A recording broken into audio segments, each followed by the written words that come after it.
Hi, నమస్తే దోస్తులు. ఈవేళ మీ అందరికీ ఒక విషయం చెప్పాలనుకుంటున్నాను. ఏంటంటే ఈవేళ రాజమండ్రి నుంచి హనుమాన్ జంక్షన్ మొబైల్ తీసుకుంటే వెళ్ళాం. అది ఎందుకు వెళ్ళామంటే ఏదో ఆఫర్లు అంటే వెళ్ళాం. వెళ్ళిన తర్వాత షాప్లో ఏమన్నారంటే కొత్తన్నర మూసుకొని దొబ్బేయండి అని చెప్పేసి అన్నారు. అసలు విషయం ఏంటంటే 20 గిట్లు 30 గిట్లు పాత మొబైల్ ఇస్తే కొత్త మొబైల్ ఇచ్చేస్తాం, ఏదో చెప్పొస్తారు. ఇవన్నీ ఇన్స్టాలో ఫేస్బుక్ లో చూసి ఏమో వివత్సమైన ఆఫర్లు అని చెప్పేసి లగెత్తుకొని వెళ్ళిపోయాం మేము బండి వేసుకుని రాజమండ్రి నుంచి హనుమాన్ జంక్షన్. అయితే అక్కడ ఏం జరిగిందంటే ఫస్ట్ నేను ఏంటంటే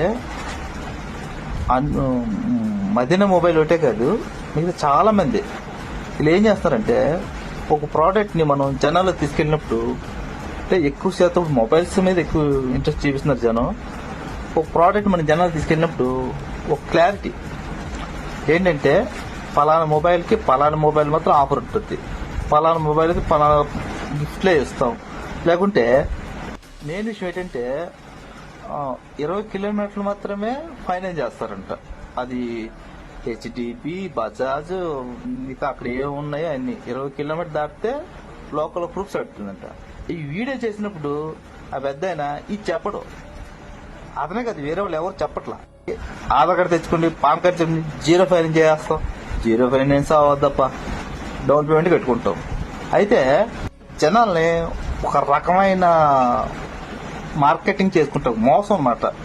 ఒక రకమైన మార్కెటింగ్ చేసుకుంటాకి వాడుతున్నారు. ఇది మేము వెళ్ళిన తర్వాత ఏమన్నారంటే లోకల్ ప్రూఫ్స్ ఉంటారండి, 20 కిలోమీటర్ దాటితే ఫైనాన్స్ అవ్వదు, మనం డౌన్ పేమెంట్ కట్టుకుంటామంటే అయినా లోకల్ ప్రూఫ్స్ అడుగుతుంది, అవదన్నారు. అందుకే మేము ఏం చేశారంటే అన్ని మూసుకొని వెనక్కి వచ్చేస్తాం. అంటే మేము ఇవన్నీ వదిలేసి రాజమండ్రి షాపులను వదిలేసి అక్కడేదో పుట్టింగ్ పొడి చేద్దాం, ఆఫర్లు ఎక్కువ ఉన్నాయి కదా, మనకి మంచి ఆఫర్లు వస్తాయి పోని చెప్పేసి 1000 రూపాయలు బొక్క పెట్టుకుని వెళ్ళాం హనుమాన్ జంక్షన్. టైం బొక్క, ఎనర్జీ బొక్క, అన్ని వేస్ట్. అందుకే మీరు కూడా ఒక షేర్ చేయండి, నచ్చకపోయినా షేర్ చేయండి, తెలుసుకుంటారు కదా ఇలాంటి మోసాల గురించి.